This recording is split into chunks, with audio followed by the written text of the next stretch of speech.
प्रवेश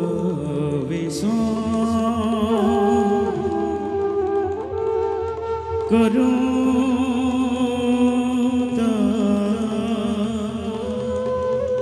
नारायण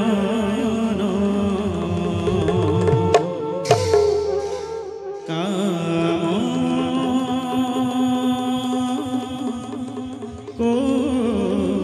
कोटिजित जगता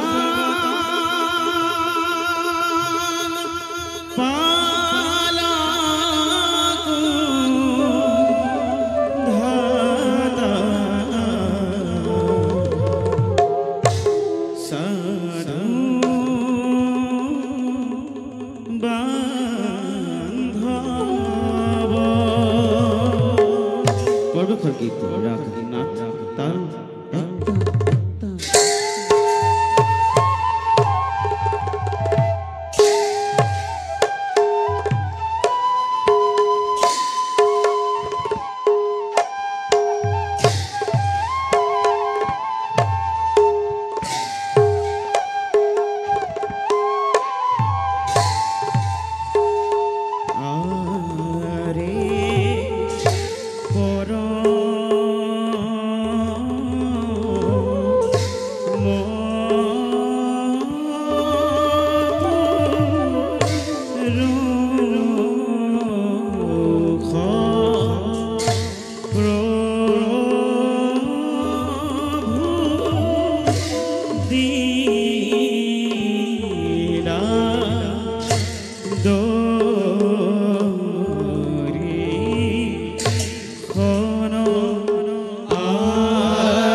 জগতৰ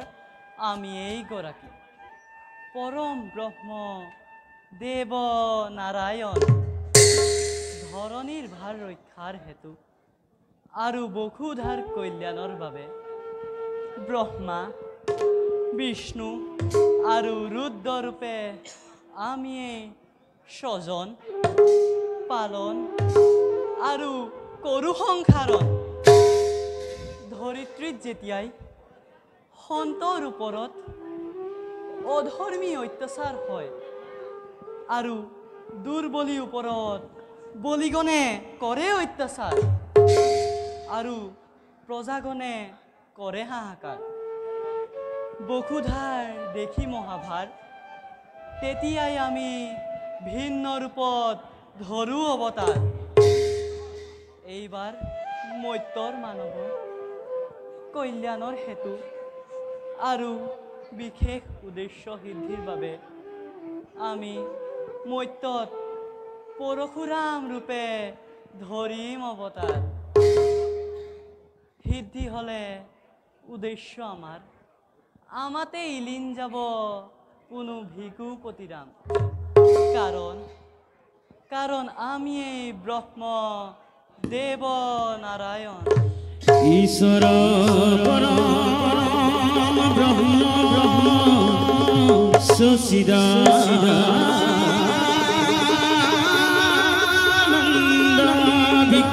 বিগ্ৰহ অনাদি আদি গোবিন্দ সৰ্বকাৰণ সৰ্বকাৰণ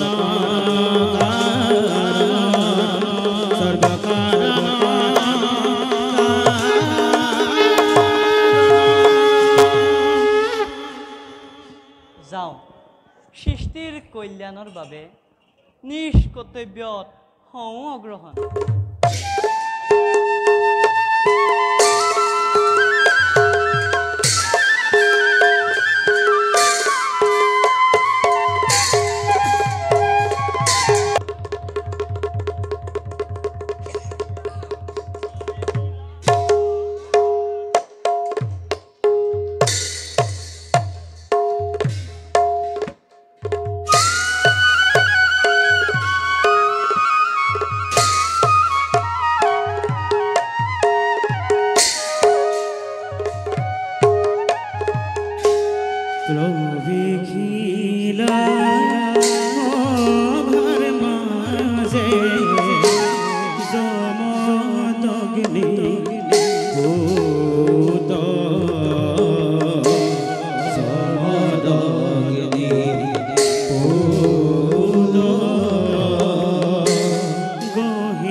পুণ্যভূমি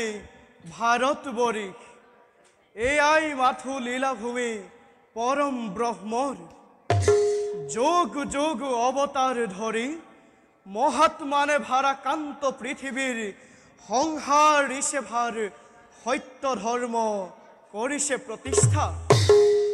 হত হত সাধু ঋষিগণে হত হত নৃপতি সুজনে লোভিছে পৰম পদ মুকুতি প্ৰসাদে। সেন্তি নিজে ব্ৰহ্ম সনাতন, তথাপি নৰাধম ক্ষেত্ৰীয় সমাজে নুবুজি কৰিছে নিতে দম্ভ অহংকাৰ। সেই হেতু একবিংশবাৰ নিৰ্ক্ষেত্ৰীয়ময় কৰিলো ধৰা লুপ্ত প্ৰায় হল ক্ষেত্ৰকুল পৰশুৰ প্ৰহাৰে অংকিল কৰিলো ধৰা তপ্ত হুৰিতেৰে আৰু অৱশেষে পুষ্কৰ তীৰ্থত কোঠাৰো মোৰ দেশ বিসৰ্জন তথাপি ক্ষেত্ৰীয় অবুধ হেৰাও অবুধ ক্ষেত্ৰীয় এতিয়াও হোৱা নাই ভাৰ্গৱ কুণ্ঠিত ভাৰ্গৱৰ নাই কোনো ক্লান্তি অৱসাদ তথাপিও মৃত্যুঞ্জয়ী ৰামে নিবিচাৰে আৰু এনে ৰক্তপ্ৰবাহ ভৃগুপতি ৰাম আচৰিলি বহু পাপ তই জন্ম জন্মান্তৰে সেইবাবে যাওঁ মই বৈকুণ্ঠ ধামে কাতৰ চৰণে সেবি দেৱ নাৰায়ণ লগৈ অভয় পদেৰে তাৰণৰ ৰূপাই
নাৰায়ণ অগতি ৰগতি মুক্তি দিয়া আমাক তুমি লক্ষ্মীপতি সংসাৰ গৰে পৰি হইলা ত্ৰস্ত মান কৰা উদ্ধাৰ প্ৰভু তুমি নাৰায়ণ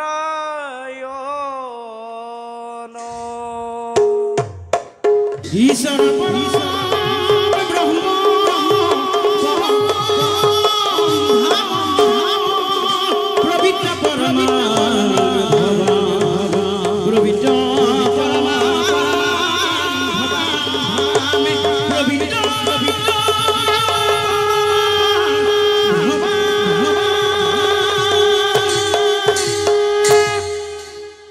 ভাৰ্গৱ তুষ্ট আমি তোমাৰ ভক্তি প্ৰভু শুনা হে ভাৰ্গৱ বসুধাৰ দেখি মহাভাৰ পঠিয়ালো অংশৰূপে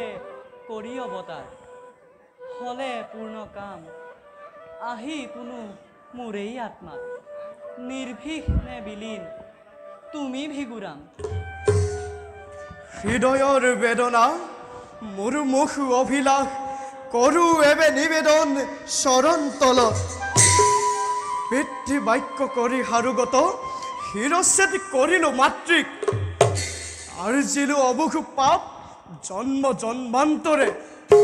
আচৰিলো কুটিল পাপ ক্ষত্ৰিয় গণক বধি। সেই হেতু হৃদয়ত উঠিছে সঘনে দুখ, পাপ বেদনাৰ নিৰ্মম যাতনা। নালাগে, নাথাকো প্ৰভু ধৰাৰ বক্ষত, দিয়া দেৱ স্থান তব চৰণ তলত। ভাৰ্গৱ, চোৱা তুমি জ্ঞান চকু মেলি, কোন বাৰু তুমি আৰু আমি? কাৰ ইচ্ছামতে তুমি কৰিছা পালন এই মহান কৰ্তব্য? ভাৰ্গৱ, চোৱা পুনৰবাৰ, এই মায়াৰে আৱৰা জীৱৰ সংসাৰ, মায়াতেই আত্মহৰা হৈ এক আত্মৰূপী ভেদ কৰে ভিন্ন কাৰণত। বুজিছো প্ৰভু, দেখিছো মায়াৰ বৈভৱ, তজু মায়া বৈভৱৰ নাই পৰিচিত। তুমি হে কাৰণ কৰ্তা এই চৰাচৰে, দিয়া মুকুতি দেৱ স্থান তলত। ইচ্ছা তব কৰিম পূৰণ, থাকা তুমি অনিনিত প্ৰলয় অৱধি, অন্য চিন্তা কৰি পৰিহাৰ, কৰা তুমি অহৰ্নিশে তীৰ্থ পৰ্যটন, বিলোৱা আনন্দ চিত্তে সত্যৰ মহিমা। তাৰ পিছত মহেন্দ্ৰগিৰিত যোগ তপ আচাৰি ধ্যানৰ সমাধি, অচিৰতে হবা তুমি আমাতেই বিলি। তজু আজ্ঞা হিৰে তুৰি লৈ কৰিলো গ্ৰহণ, মূৰ্ধান্ধ কুধান্ধ হৈ বিসৰ্জিলো ধৰ্ম কৰ্ম, বিসৰ্জিলো হিতাহিত জ্ঞান, ৰাখিলো অলেখ প্ৰাণ বীৰ ক্ষত্ৰিয়ৰ। আবাল আৰু আবলাৰ শোক আৰ্তনাদে বৃদিন্ন কৰিলো ধৰা, বহে অশ্ৰুনীৰ, সেইবাবে দুখী মই চৰণ প্ৰান্তত প্ৰভু। গুচোৱা মনৰ সংসাৰ, নিয়ম সংযম দীক্ষা দিবা তুমি জগতত, প্ৰচাৰিবা ধৰ্ম তুমি সাধুৰ সংগত, নিৰ্বাপিত হওক তব পাপ শুকানত। প্ৰভু, মাগিছো মেলানি, দিয়ক আশীষ নাথ, হ'ব পাৰো যেন চৰণৰ দাস। আছটো, যোৱা ভাৰ্গৱ, তুমি আপোন ক্ষেত্ৰলৈ। ভাল প্ৰভু।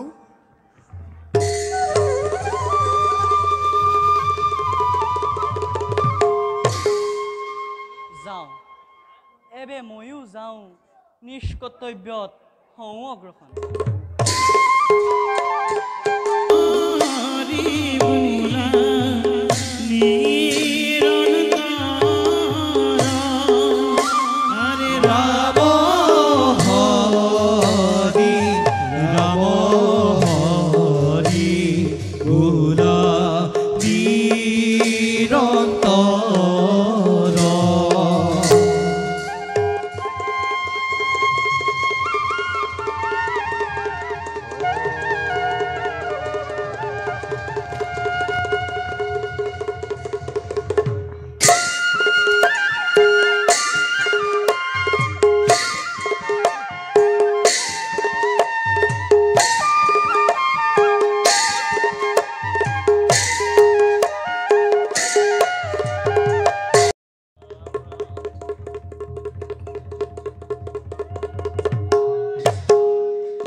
মৃত্যুদূত আহিছে কাক্ষীৰাজৰ কাষে নিবলৈ পৰপাৰে মোক অপেক্ষা কৰ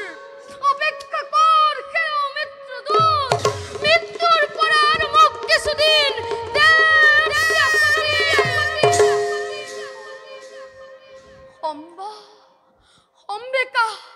অম্বালিকা নামেৰে তিনিও কন্যা মোৰ বিবাহৰ উপযোগী হৈ পিতৃগৃহে কৰিছে জীৱন যাপন প্ৰদানাই কৰিব মই উপযুক্ত বৰৰ সন্ধান সেয়েহে সেই মহাকাল আৰু মোক কিছুদিন মৃত্যুৰ পৰা দেহ অব্যাহতি অ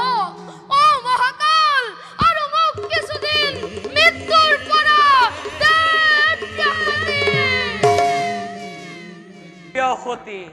নিশ্চয় পাবা মহাৰাজ মৃত্যু কাল অহা নাই সন্মুখে তোমাৰ কোন তুমি ৰেখিবৰ দয়াৰ সাগৰ কৃষ্ণ বৰ্ণৰ মাজে লৈ স্বৰ্গৰ আলোক প্ৰৱেশ কৰিছাহি ৰাজন্তে সুৰে লোৱা মোৰ ভক্তি ভৰা সহস্ৰ প্ৰণাম নহয় অভ্ৰান্ত যেন শ্ৰীমুখৰ বাণী অভ্ৰান্ত নহয় কদাপি মৃত্যু কাল আছে তব বহু অদূৰত কোন তুমি ৰেখিবৰ দয়াৰ সাগৰ দিয়াবে সত্য পৰিচয় শুনা মানৱ সমাজৰ বাহিৰতেই অৱস্থান মোৰ অহা নাই মোৰ আত্মীয় প্ৰকাশৰ সেয়েহে অব্যক্ত থাককে মোৰ পৰিচয় শুনা আজি কাহিনী নিজৰ মৃত্যুৰ আৰাধনী শুনি ৰবাই লাগিব জীয়াই থাকোতে জীৱনতে দেখা পাবা মৃত্যুকাল মহা মহোৎসৱ জীৱনতে দেখা পাম মৃত্যুকাল মহা মহোৎসৱ চোৱা মহাকালৰ ধ্বংস মূৰ্তি নামি আহে এই ফাললৈ ৰেখিবৰ মইচোন একোৱেই দেখা নাই তুমি কিন্তু মই দেখিছো প্ৰত্যক্ষে মৃত্যু ৰূপী ধ্বংসৰ বীজ লুকাই আছে তোমাৰ গৃহতে মৃত্যু ৰূপী ধ্বংসৰ বীজ লুকাই আছে মোৰ গৃহতে বুজিছো নিশ্চয় প্ৰকৃতিস্থ নহয় সেই আজি ভাগ্যৰ দুখ মোৰ তুমিয়েই নহয় কেৱল ভাবে সকলোৱে প্ৰকৃতিস্থ নহয়ে মহাকাব্যৰ কিন্তু ২০ বছৰৰ পূৰ্বে যেনেদৰে কৈছিলো দেৱব্ৰতৰ বাবে মিলি গৈছে সকলোতে আখৰে আখৰে এইবাৰো মিলিব নিশ্চয় শুনা কন্যা তব নাথাকিব বহুদিন পিতৃৰ গৃহেলৈ সমাগত বিবাহ তিনিও কন্যাৰ ৰেখিবৰ অতদিনে তাৰে কৰিছো অপেক্ষা বাৰু কওকচোন ৰেখিবৰ সযত্ন পালিত মোৰ তিনিও কন্যাৰ কোন কোন ৰাজপুত্ৰৰ যোগ্য পাত্ৰ হ'ব তিনিও কন্যাৰ এজনেই ৰাজপুত্ৰ যোগ্য পাত্ৰ হ'ব তিনিও কন্যাৰ এজনেই যোগ্য পাত্ৰ ৰহস্য কিয় কৰিছে ৰেখিবৰ কদাপি নহয় ৰহস্য লিখা আছে তেনেদৰেই মহাকাব্যৰ মাজে বিচৰা নাছিলো ময়ো মহাকাব্যত মোৰ কিন্তু নিয়তিয়ে নুশুনিলে শুনিবই বা কিয় ৩৩ কোটি দেৱতাই ল'ব বিচাৰিছে আজি পৰীক্ষা চোৱা কাল চক্ৰ ঘূৰে অনিবাৰে কাল চক্ৰৰ এটা মূৰে ঘূৰি আছে দেৱব্ৰত গংগাৰ নন্দন তেওঁৰেই হ'ব আজি পৰীক্ষা বিখন জানা কোনে ল'ব পৰীক্ষা তেওঁৰ কোনে তোমাৰ এই এটি কন্যাই তোমাৰ এই এটি কন্যাই দেৱব্ৰতৰ ব্ৰত ধৰ্মৰ কৰিব পৰীক্ষা মোৰে এটি কন্যাই দেৱব্ৰতৰ ব্ৰত ধৰ্মৰ পৰীক্ষা ল'ব ঋষি হলেও দেহ হাৰি মানুহেই নিশ্চয় দেখিব ভাল পাওঁ পৃথিৱীৰ মানুহকেই মই সেয়েহে লিখি যাম ব্যৰ্থ কৰি দেৱতাৰ সকলো প্ৰয়াস সত্যৰ জীৱন পদ্ম মানুহৰেই মোৰ ফুলাই তুলিম জগতত কৰি জাতিষ্কাৰ গাই যাম শ্লোকে শ্লোকে ছন্দোবদ্ধ কৰি মানুহৰেই জয় গুণগান জয়স্তু হোৱা হবে মানৱ সন্তান জয়স্তু হোৱা হবে মানৱ সন্তান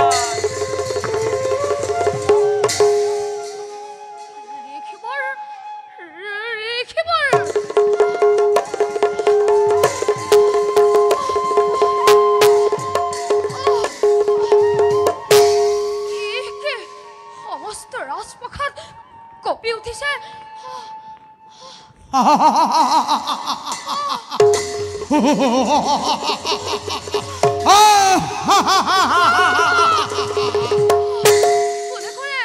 কোনে কৰে কত সাহায্য ৰাজপ্ৰসাদৰ মধ্য বন্ধ কৰ অম্বা অম্বিকা অম্বালিকা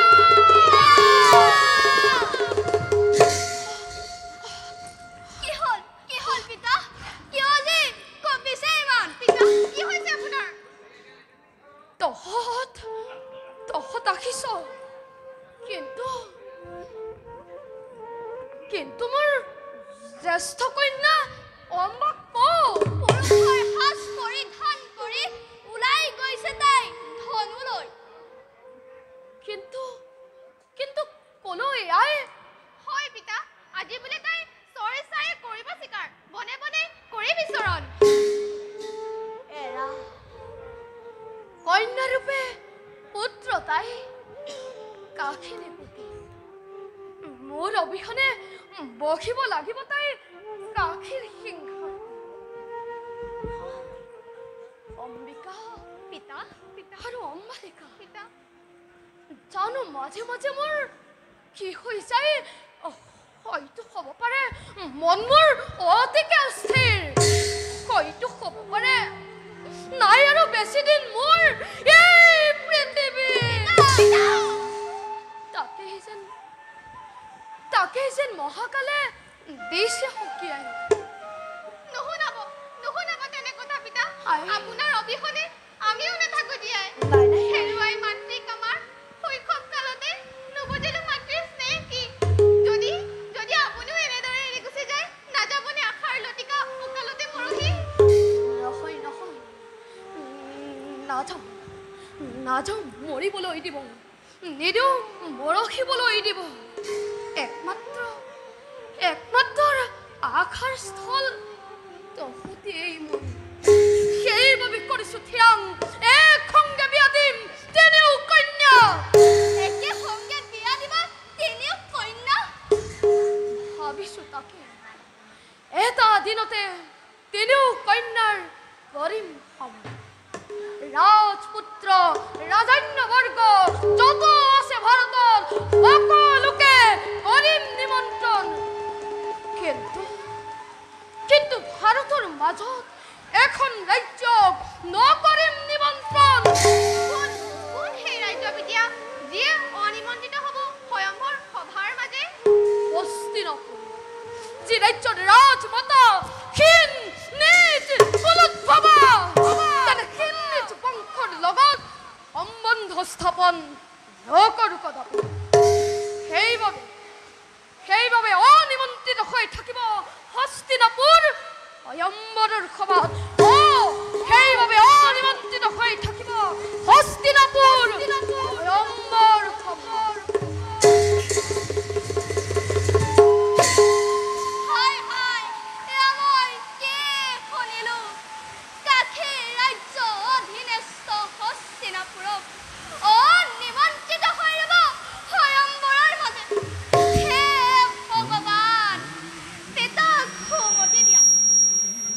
অম্বালিকা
ভারত মধ্য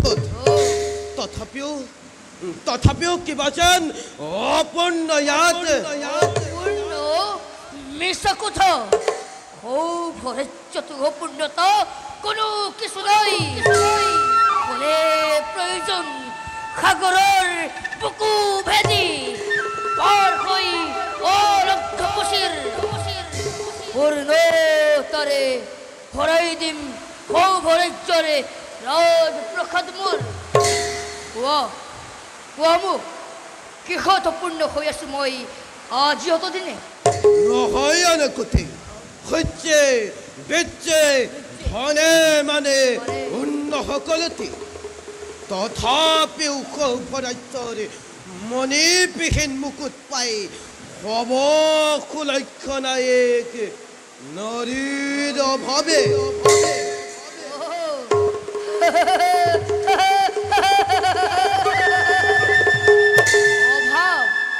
অভাৱ তেন্তে এটাই সৌভৰাজ্য নাই নাই নাই নাই নাই নহয় অভাৱ কাৰণ কাশী ৰাজৰ জ্যেষ্ঠ কন্যা অম্বাই হব মোৰ ৰাজ প্ৰতিশ্বৰী অনন্য সুন্দৰী অম্বা তুলনাবিহীন অম্বাই নিশ্চিত ৰূপে ৰাজ ৰাণীকৈ জিলিকাব সৌভৰাজ্যৰ ৰাজপ্ৰসাদ মোৰ জিলিকাই তুলিব দেশ মন প্ৰাণ মহাৰাজ কাশী ৰাজ্যৰ দূতে আখি দি গৈছে পত্ৰ এখনি পত্ৰ ঐ মহাৰাজ অদেশ পালে পাঠ কৰিব পাৰো তেন্তে শুনক মহাৰাজ সন্মানীয় সৌভনীপতি আৰু ৰাজন্যবগ্ন কাশীনিপতিয়ে সুভাষিক জনাইছে সকলোকে অহা মাহৰ পূৰ্ণিমা তিথিত আমাৰ সৰ্বকল্যাণী তিনিওটি কন্যাৰ স্বয়ম্বৰ কৰিছো আয়োজন সেই সকলোতে থাকে উপস্থিত কৃতাৰ্থ কৰিব বুলি আগ্ৰহেৰে পত্ৰ মই কৰিছো পেলাই স্বয়ম্বৰ শুভকামনাৰে কাশীনিপতি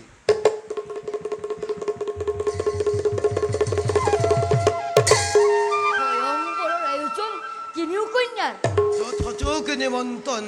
কাহিনীপতি চিন্তা নাই মহাৰাজ অম্বাইতো আপোনাকেই স্বামী বৰণ কৰিব তথাপিতো সন্দেহৰ ঘনঘূৰ কলিয়াই ঢাকি ধৰে মাজে মাজে মন আকাশ মোৰ হে শিশি কি ভাব আনিছো মন দুখে মোৰ প্ৰাণাধিকা ইমান নিষ্ঠুৰা অম্বা মোৰ প্ৰাণৰ প্ৰাণ চন্দ্ৰবলৰ পিনেত্ৰী কাশিত নয়াই নিশ্চিত ৰূপে মোকেই স্বামিত্ব কৰিব গ্ৰহণ মহাৰাজ এমাখৰে অধিক কাল আছে স্বয়ম্বৰলৈ তাৰ আগে পাৰিলে অম্বাৰ সৈতে আলোচনা কৰি সঠিক মনৰ ভাৱ বুজি লোৱা হওক উত্তম যুক্তি তুমি কৰিছ প্ৰদান যাম তেন্তে আমি দুয়ো কালিলৈ পেটু লগ ধৰিম নিজে মই কাশী তনয়া আজিলৈ ইমানতে স্থগিত কৰা হ'ল আলোচনী বিষয় এতিয়া বোলা যাওঁ আমি অন্তঃপুৰলৈ বলক মহারাজ Tinitak day, dina day, tinitak day, dina day, tanitak, tanitak, tanitak, tanitak, tanitak, tanitak, dina day, tinitak day, dina day, tinitak day, dina day, tanitak, tanitak, tanitak, tanitak, tanitak, tanitak, tanitak, dina day.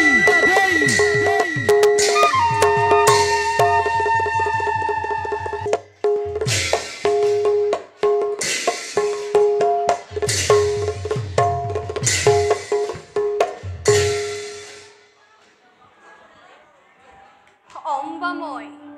জ্যেষ্ঠ কন্যা কাহিনীপতি অম্বিকা আৰু অম্বালিকা শহুৰৰ ভগ্নী তিনিও ৰাজকন্যাৰ একেটা দিনতে স্বয়ম্বৰৰ কৰিছে আয়োজন দুয়ো ভগ্নী আজি আনন্দত হৈছে মগন কিন্তু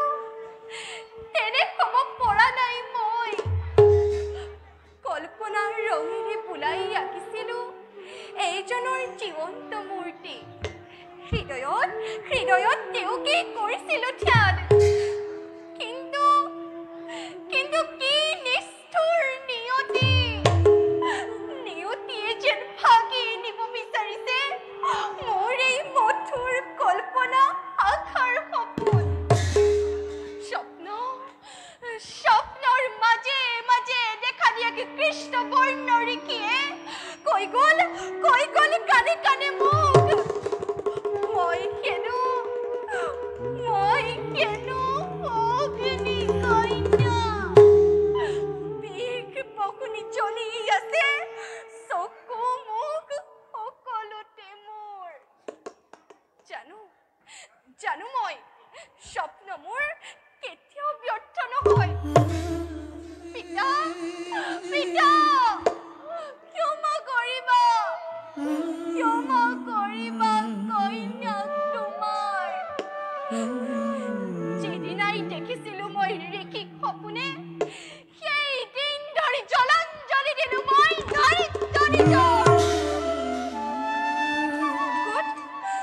বুকুত মোৰ দপ কৈ জ্বলি উঠা হে কুৰা প্ৰচণ্ড অগ্নি তাক নিৰ্বাপিত কৰাৰ কাৰো শক্তি নাই পিতা কাৰো শক্তি নাই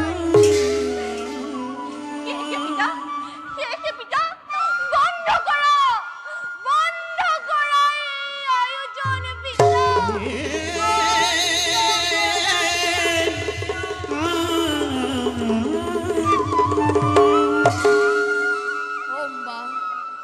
অম্বা কোন হালফৰাজ আপুনি অম্বা মোৰ কাষলৈ আহা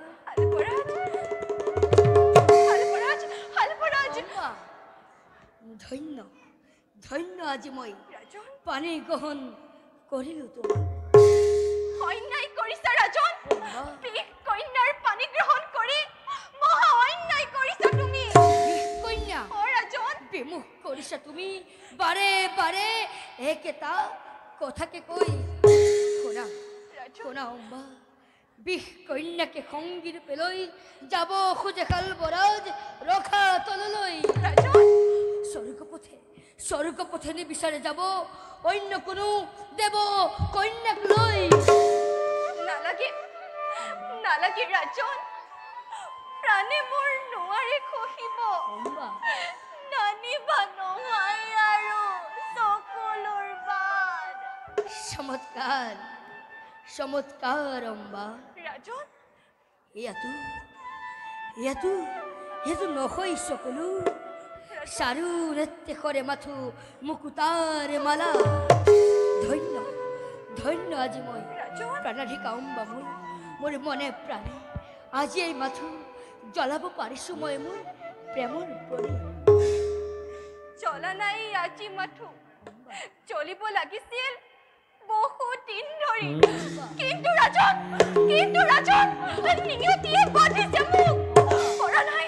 পৰা নাই কৰিব প্ৰকাশ শুনা ৰাজন হৃদয়ৰ শিক্ষাখনৰ ৰজা মাথো তুমি ৰাজন তুমি মোৰ কিন্তু নাই অম্বা ৰাজন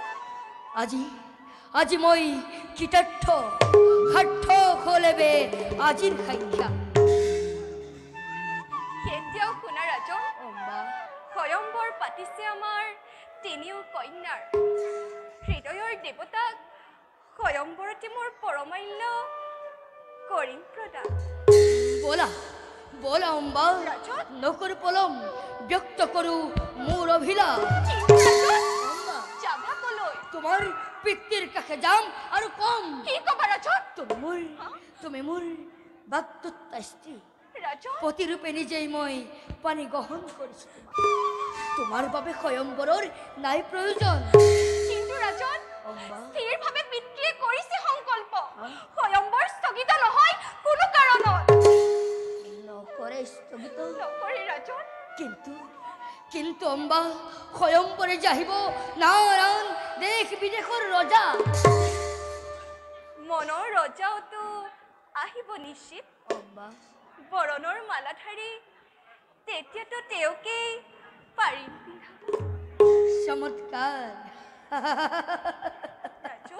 চমৎকাৰ অম্বা তোমাৰ বুদ্ধিৰ কৰিছো প্ৰশংসা তেন্তে আৰু কোনো চিন্তাৰ নাই প্ৰয়োজন যাওঁ এতিয়া মই নিশ্চয় যোৱা ৰাজন যথাসময়ত উপস্থিত হবা স্বয়ম্বৰৰ স্থলে প্ৰতীক্ষা কৰি মাথো থাকিব অম্বাই এতিয়া মই যাওঁ অন্তিকপুৰলৈ ৰাজন বহুৰূপৱান ৰজৰাজ পুত্ৰ অনেকে আহি সমবেত হবহি স্বয়ম্বৰ স্থলে ৰূপে মুগ্ধ হৈ কাৰোবাৰ প্ৰতি প্ৰত্যাখ্যান প্ৰত্যাখ্যান নকৰা তুমি প্ৰত্যাখ্যান তোমাক প্ৰত্যাখ্যান ৰাজন সেই কাৰ্য অম্বাৰ বাবে নহয় সহজ কিন্তু ৰাজন সন্দেহৰ হৈছে উদয় স্বয়ম্বৰৰ উপলক্ষে যদি জ্বলি উঠে যুদ্ধ ৰণত বীৰৰ অৰ্চনাদি জয় লব্ধা কৰি লৈ যাবা অম্বাক তোমাৰ আৰু যদি তাকেই কৰিব নোৱাৰা মোৰ বৰমাল্য তুমি কদাপিতো নোপোৱা এটা কথা মনত ৰাখিবা স্বামীৰ বীৰত্বই অগ্নি কন্যা অম্বাৰ বাবে যোগ্য অলংকাৰ নিশ্চিত থাকা তুমি নহময় পুৰুষত্বহীন হলে প্ৰয়োজন লভিম তোমাক মই বীৰত্ব মোৰ কৰি প্ৰদৰ্শন যাও ভগিনীপতি মোৰ বাবে ৰাজদৰত অপেক্ষা কৰি অকিত ব্ৰহ্মা আহিছে নিচে শুনক ৰাজন উপযুক্ত কন্যাৰ সন্ধানে সি